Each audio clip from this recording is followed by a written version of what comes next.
guys. Hey guys. It's Janelle and Renee. And you're hanging with the mobs. Today. All right, so we're here today with our first ever review of a TV show. Right. So we decided that we wanted to start, delving into the TV show reviews and things like that. So that's what we're going to do today. And this show is going to be Iyanla Vanzant with the show Iyanla Fix My Life. I know it's a little bit weird because we're starting out on like the third or fourth episode. Completely debatable. Anyways, so the episode that we're going to talk about today is Iyanla Fix My Life, Secret Curse, Like Mother, Like Daughter, which is season 6, episode 3 or 4.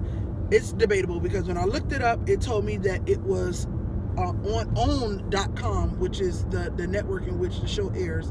It says that it's episode 3. However, on my recordings, it's episode 4 because of the previous 2 episodes being a 2-parter. Right. Anyway, so let's go ahead and get into this.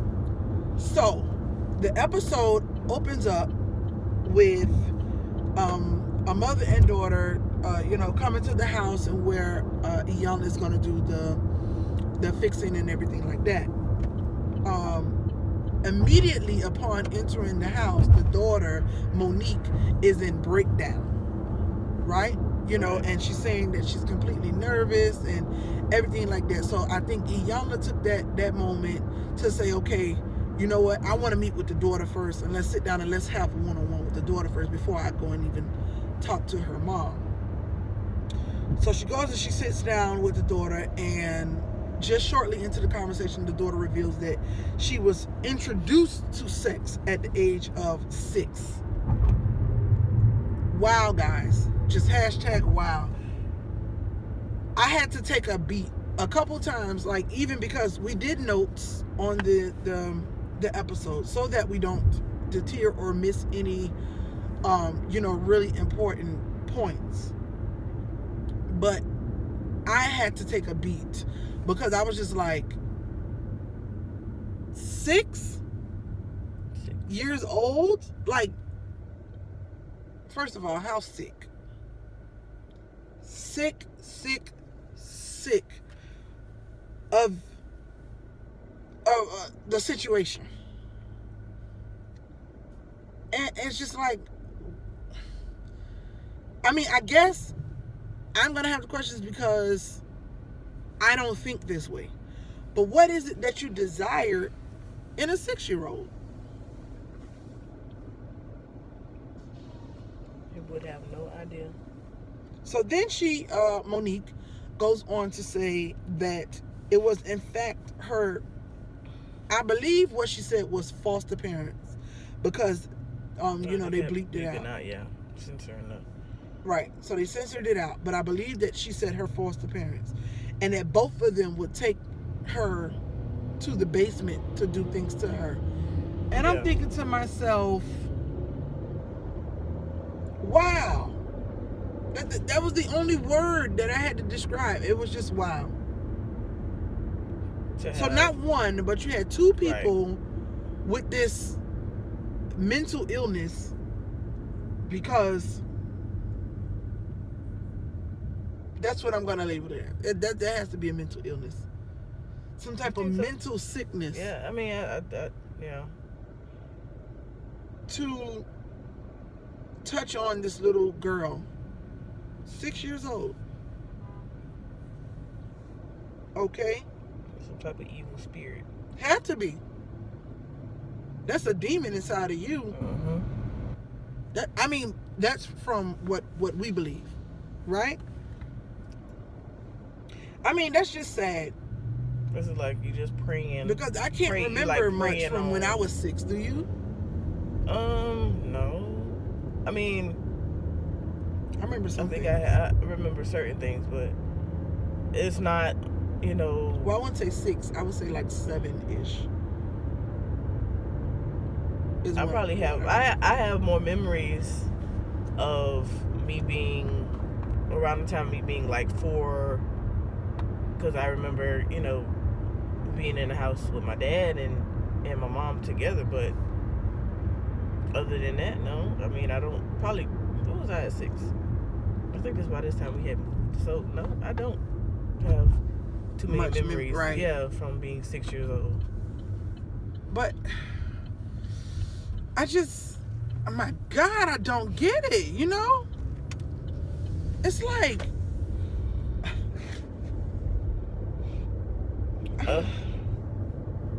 I'm sorry, guys. I know we should probably be given more, but sometimes you just need a moment. You don't know what to say. You don't know what to say. Besides, this was a sick, disgusting act. Right. So now Monique goes on to say that because of, you know, what happened to her, of course, it's going to damage you in some way, and it's going to show up in some way in your life. And the way that showed up in her life is her going on to continue to have, you know, sex with people. Right. And she winds up in the arms of a 21-year-old man at the age of 12. Right. And becomes pregnant at 12. Can you guys imagine? Like, honestly. Right. Can you just imagine becoming pregnant at the age of 12? Like, you're not even... My God, you're in middle school. Not even considered a teenager at this point. Right. Preteen. Right. I hadn't even had my period. I'm sorry. That's a little bit too much information. Let me try to clean it up. I had not even started to becoming a woman yet because I had not began my menstrual cycle at that age. Right. I got my menstrual cycle, a little bit TMI here. But anyways, it's a little bit backstory. I started my menstrual cycle on my 13th birthday.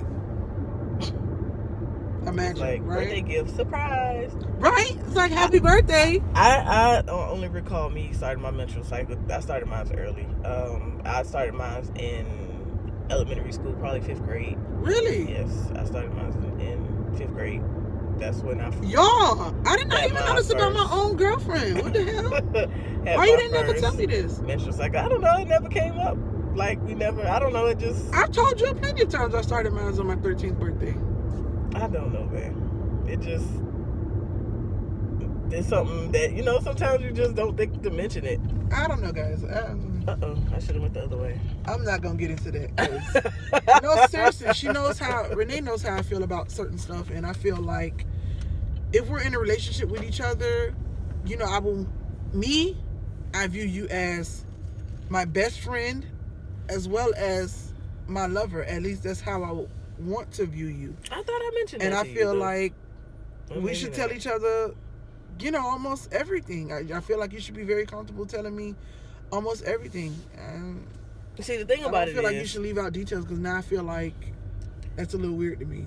Side note, the thing about it is, it's not always that you bring up or think to bring up things about you, like, as soon as they come up. You know, like, I always say, you know, you're never gonna know a person 100%, even when you're with them for, that is true, you know, how many every year. So even if something comes up that you tell something new about yourself to your spouse, your partner, or whatever, it's just something new to me. I mean, I don't expect her to remember everything right off bat. You know, we've been together almost 3 years. I know that, but I don't expect you to remember everything right off bat. I expect you to, you know. But I'm saying the time that could have came up would have been, okay, hey, babe, you know, I don't know how my story came up about me starting my period.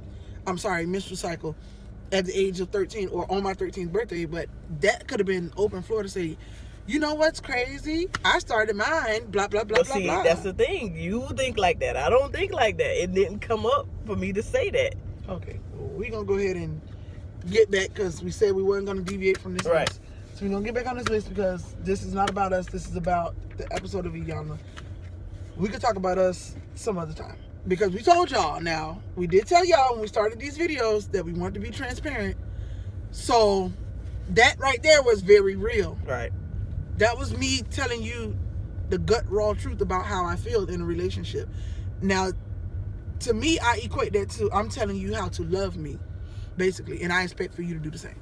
Mm-hmm. Anyways, back to this. So she becomes pregnant at the age of 12. Oh my God.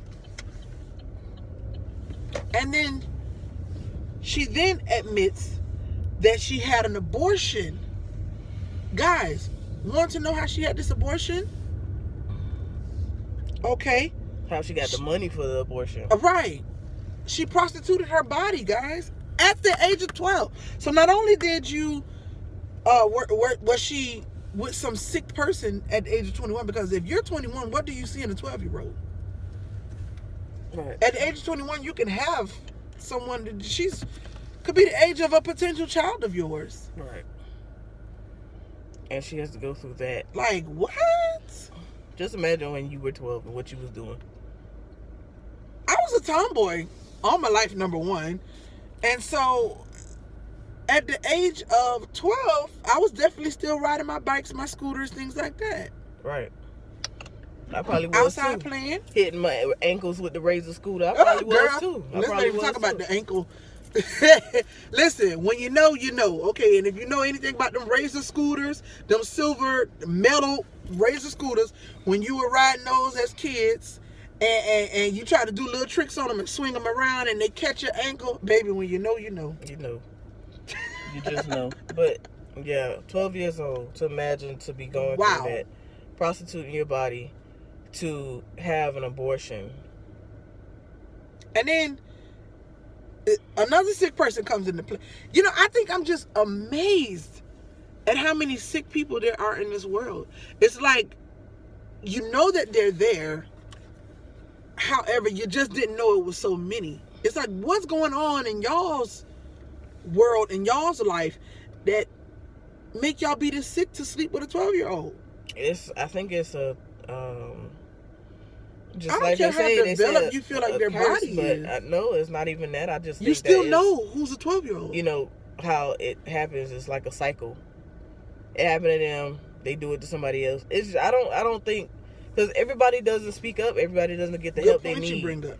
So you know it starts from somewhere. The root started somewhere, but it just continued on. And it traveled to other people because more and more people are doing it to other people. So that's how it's just becoming a big thing. I mean, not a big thing. Like, it's basically the odds of this happening to women is a very large. It's very possible. It's like 1 in every 3. Something like that. It's too close. And I don't know that to be factual. That's just my rendition of what I believe the statistical numbers for a woman being molested. We'll come back with the raped. statistics. We will look that up and let y'all know. Yeah. Well, but it's very possible, you know. My number is 1 in 3. But that's a good point that you made about hurt people wanting to hurt people, because now that folds into the middle of the daughter Monique's breakdown. Right. Because my next point is she said that she wanted to hurt people the way that they hurt they hurted her. Right. Cause other people pain the same way she felt pain. Right. So that's very interesting, and I guess that could be a way that you could understand or begin to understand this toxic cycle. Correct. This very toxic cycle. So one thing that I can say is that over time of me watching Iyanla's TV shows and things like that, it has taught me how to deal with people out in the world, because people are not who they present themselves to be. People are what hurt them, what made an impact in their life. So not all the time is it hurt, no, but it's some form of impact. So maybe the old me, prior to knowing all these things, seeing this, I probably would have judged Monique and saying, see, this is the cycle. It's a vicious, like you said, toxic cycle of wanting to hurt people that hurt you, or make people hurt the same way that you were hurt. And that's very vicious. Ooh, sorry. Ooh. Woo! Okay. All right. Mm-hmm. All right. All right. Back to the serious note, guys. Okay. So, directly after Monique's statement, right, we move on to where Iyanla takes her into the room to see the mirror where she sees herself. And so what Iyanla did in this moment is she took a standard mirror that you typically see in your room or something like that, one of those like Full long body. full body body, rectangular mirrors. And she took that and she wrote different things on the mirror. Now some things are written in red marker and some things are written in black. And I'll explain the significance of that once we get to the very end of the episode here. But so she stands in front of this mirror and Iyanla says, well, there's something that I want to point out to you, basically.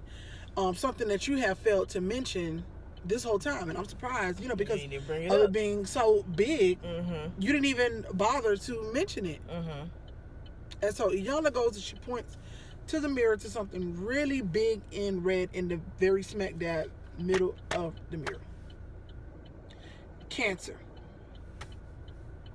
And at that moment, I was a bit confused because I'm like, cancer, something as big as cancer, and you don't mention it. That's your life story, right? that goes intertwined with everything that happened to you coming up, right? I feel like, but she felt like if she ignored it, it'll go away, right? Excuse me. So kind of how I think that's how I am about certain things. Like I feel like if I just ignore it, it'll go away. Like debt. Debt does not go away when you ignore it. It only just manifests. It goes onto your credit report, if anything. Guys, I wanted to have a serious moment. I did, but I had to just throw that in there. I legit do. I ignored that. Some of it. Only because not to say, oh, we have the money to pay. Only because don't have the money to pay off all these debts. And the more you worried about it, the more you stress yourself out. And so if you can't do anything about it at the time, then why even have that on your mind? Like, And now you're sitting there stressing about something that you can't fix right now. You have no control over this at this point. You can work towards getting control of it eventually, but at the time, if you don't have any means to clear it up, sometimes you just have to put that to the back of your mind. And I struggle with that a lot. So, Exactly right, babe. I mean, you got to deal with what you can, and what you can't, oh well, I get to it when I can. I'm not going to overexert myself to try and accommodate for worldly things. Like at the end of the day, like for me, I play the game of what's the least amount. What's something that I know truthfully I can handle this in maybe like one payment or 2 and 3 payments, but it's something that I can do. Now something that's extensive in amount, it's not happening. Not right now, at least. Maybe if I win the lottery that I don't play. Yeah. Do you think I can win that way? Because I don't play. So you think maybe one day? Nope. Unless a ticket blew your way and it had the winning numbers on it, It could happen. I mean, I'm not saying it couldn't. I said unless it did. Shoot. Didn't say it couldn't happen, but guys, I just don't believe that in happened. And it's not to say that it's a bad thing, because do what you will. But me, I don't gamble because for number one, I'm broke, and number two, even when I do have money, I'm cheap. Moving back along. I can't say that I do play the lotto. I do play the lottery. I have won, but not no big ticket things. Just a couple of dollars here and there, But other than that, Like, it's a odds. You gotta beat the odds type thing. But back to what we were talking about and saying that type of girl. I mean, stuff up front. That's true. You know what I mean? But you gotta beat the odds in that time, and if it's in your favor, it's in your favor. I beat enough odds just by being a black woman, right? A black gay woman in America. Now that's T. Back to what you were saying. Pretty much in this thing, she decided to ignore the fact that she had cancer, like as if ignoring it would go away. And a lot of people do understand that the mind is a powerful thing, and you know, in certain cases where you know you may be feeling some type of way, it's because your mental health may not be in line with, you know, your body, and then your body starts to feel those effects of your mental health. So I mean, maybe that was her mindset at the time, but in cases such as cancer, you know, like I said, it's always best to get a second opinion.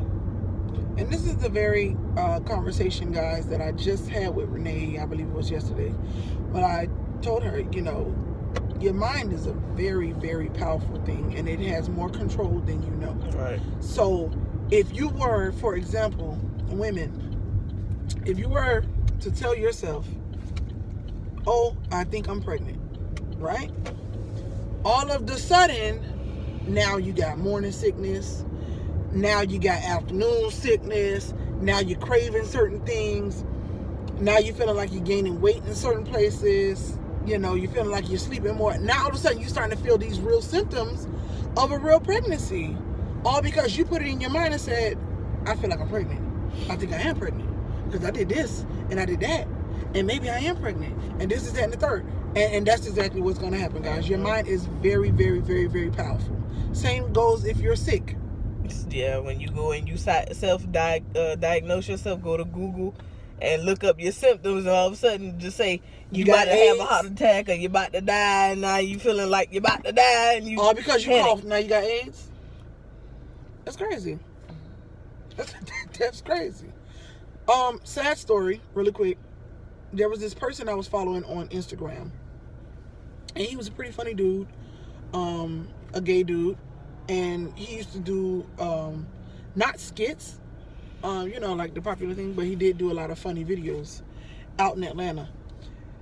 And I remember him posting about that. You know, everybody on his page had a good laugh about that. He was like, you know, you go and Google one symptom and all of a sudden you have AIDS. You know, tricky enough, a couple months after that, he actually did find out that he had AIDS, very far along, and he passed away unexpectedly, obviously. Right. He went into the hospital. I remember him posting about him being in the hospital, and then, like, I believe a family member, a brother or something, took over his page and was like, well, you know, he's really bad off and this and that. Next thing you know, he had done passed away. And that's because him mentally wasn't feeling it. But the minute that a doctor confirmed it, now your body just went. Right. Whole time it's been lying dormant in your system. But back to Monique. So she then reveals that she was diagnosed rather with cervical cancer.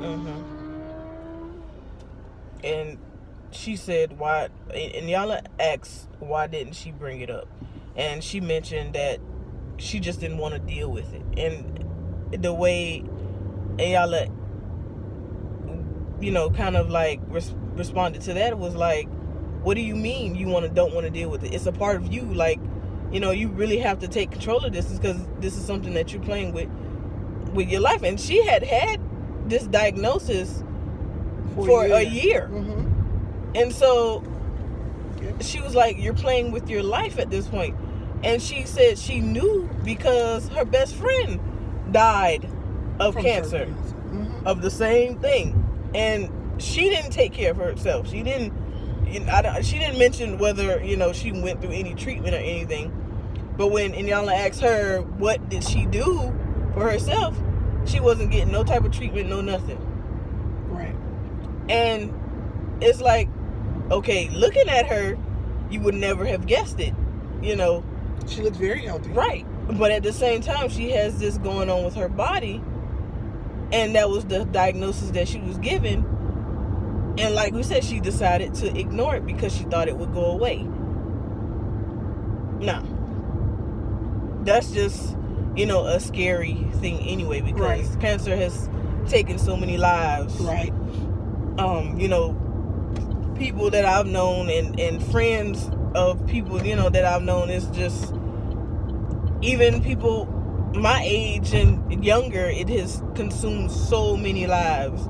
And to have that diagnosis, I know it's like, you can't even talk about the way it feels in the pit of your stomach, you know. Right. When you realize that, but at the same time, it feels like your life is over. Right, because you feel like you already know what's gonna come behind it. Right.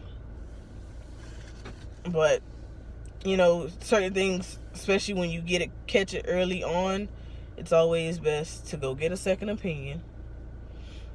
Even if you don't trust the second opinion, go get a third opinion, and then do something to take care of yourself. If you don't feel like your life is worth fighting for, I'm here to tell you it is. Yeah. Because you have a lot of people around you that love you. Right. Even though you may not think it, and the way they show it, it may be weird, or it may not, you know, but it's people in your life that love you and would love to see you continue on and fight for your life. People, just like I say a lot of times, and I've heard other people say, I can't want more for you than you want for yourself. Absolutely.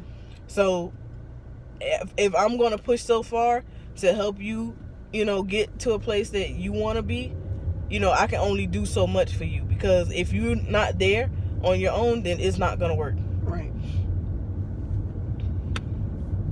I have nothing that I can feel like to add to that right now, because what you're saying is my exact wording.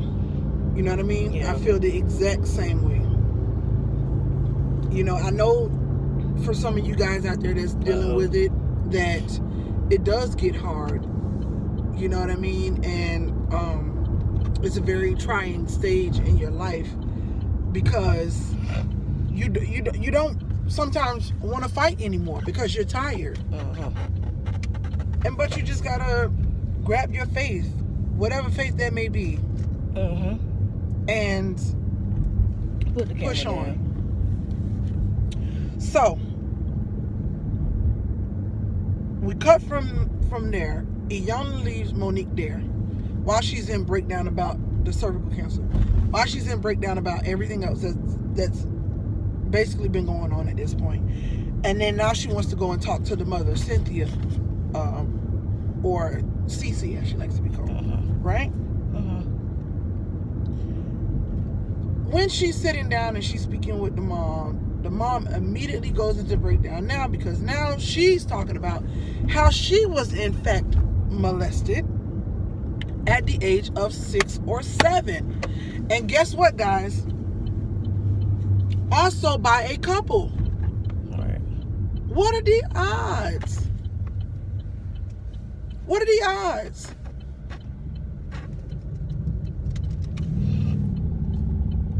That's really sad. Right. That's really freaking sad, man. It's like, and I know you wouldn't want that for your child. Right. You know what I mean? And it's like, how can you really stop it? Which is the sad part.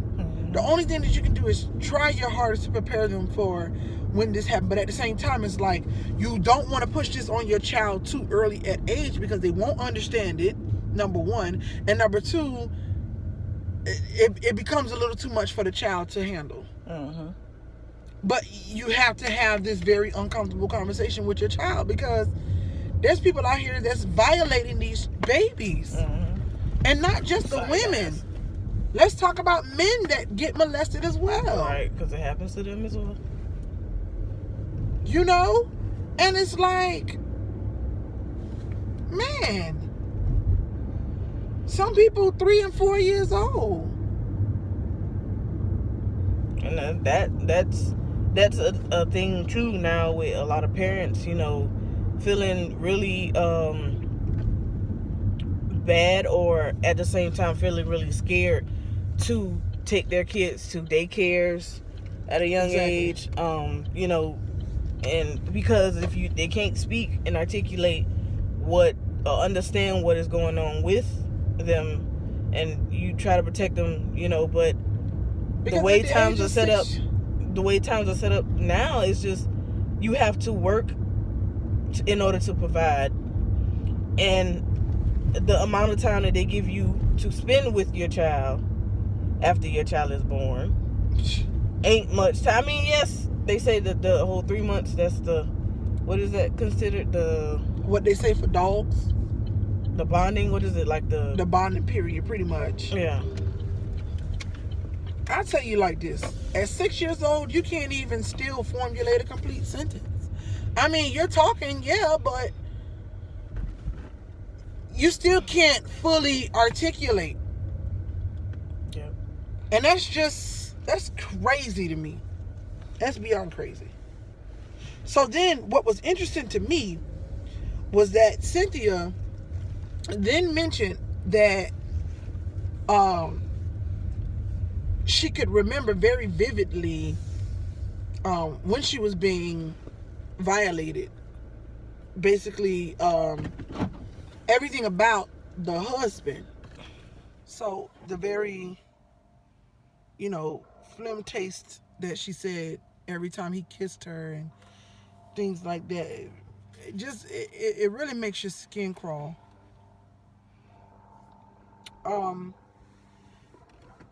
We then move on to something that's yet again very explosive. Which is Cynthia stating the very same thing that her daughter earlier stated, saying that she wants to hurt people like they hurt her. That was mind blowing. Right. That was very mind blowing. So that was very eye opening for me. We then move on to Iyanla then asking Cynthia to illustrate how it was being pregnant with Monique. And then she goes to basically state that she was in a very emotionally, physically, mentally abusive relationship with a woman. Cynthia is a lesbian woman. And so she was in a relationship with this woman, that was very abusive to her. So she was looking for an out, pretty much. But because of her past, this is how she ended up with this woman, right? Because of her past of living with, because see, something very distinctive is that Cynthia was raised by her grandparents, because her mother was never around, and she was told that her mom went to go get her life together, but she never seen her mom again, which is crazy to me.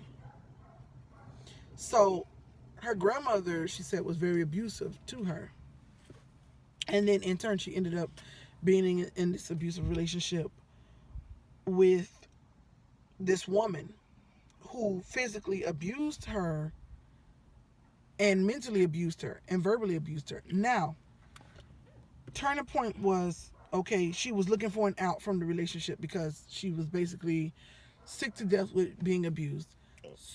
What I wanted to say is, on the show where she mentions, I don't know if she mentions this person's name, but it's not like outright said that she was with a woman. It was kind of censored out. I don't know if it was the person's name or it was just the fact that they said with the woman or whatever, but it doesn't necessarily say. The only reason why we feel like that it's a woman is because when she mentioned about her being pregnant, she said she beat my butt, pretty much beat me up, pretty much, would do things to me. I know. I'm just saying. That's that's what I'm saying. Like, I'm just saying. She said she in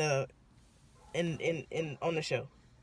And initially we did think that she was speaking of her grandmother until it was Iyanla who said a woman, and we read her lips and said a woman, but they censored beeped it out. So for whatever maybe it's reason. a person's name. Maybe we just read her lips wrong, but allegedly. So what you think she said? I don't know. It could Tawama. I don't know, but it just Shawama. it could have been anything. Shawana. I don't know. But it looked like she said a woman. A woman or the woman. I don't know. And you know, with Iyanla, she always enunciate when it comes to her words. So that's why I read her lips. Okay. So she was looking for an out.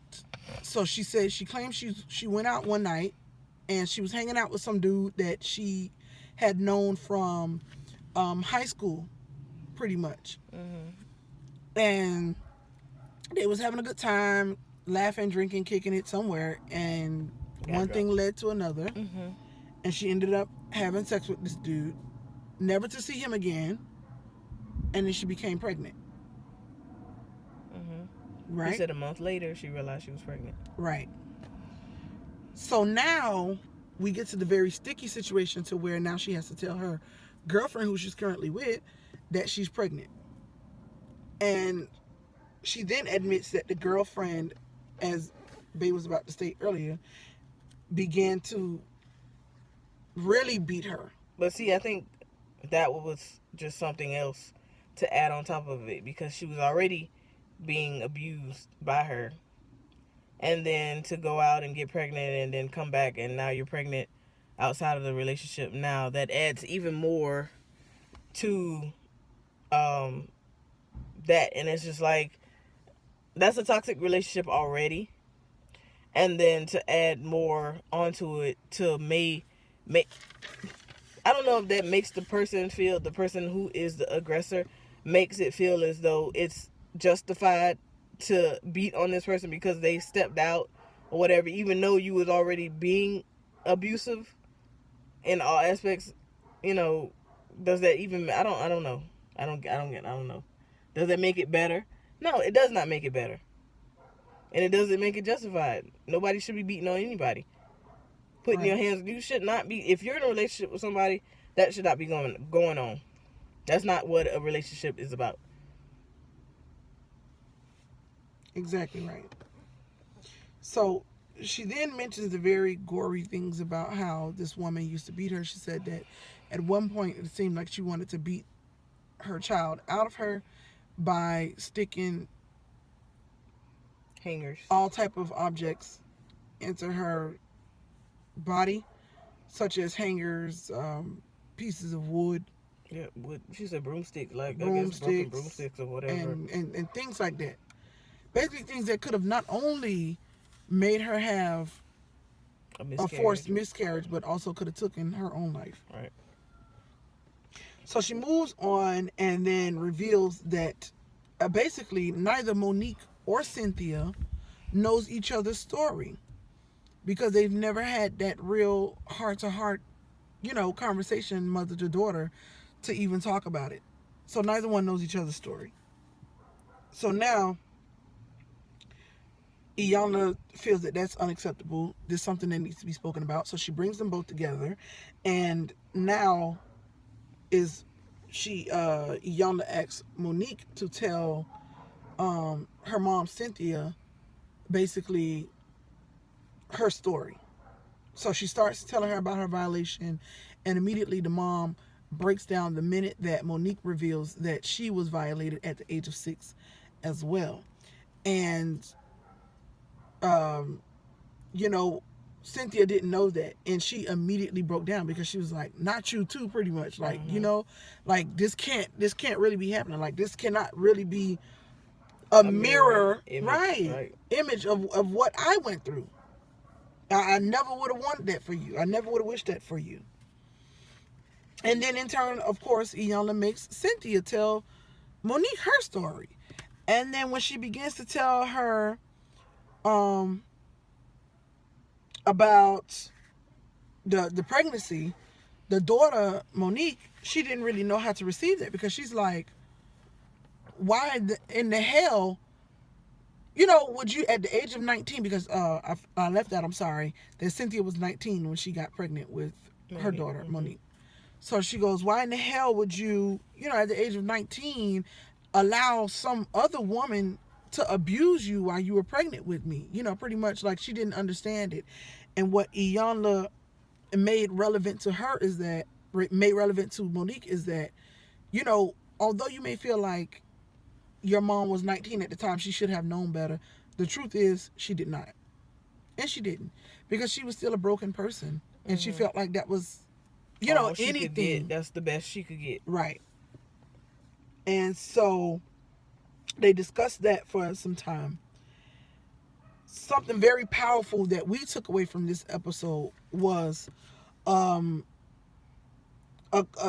quote that Monique made, and where she stated, I'm not angry at you.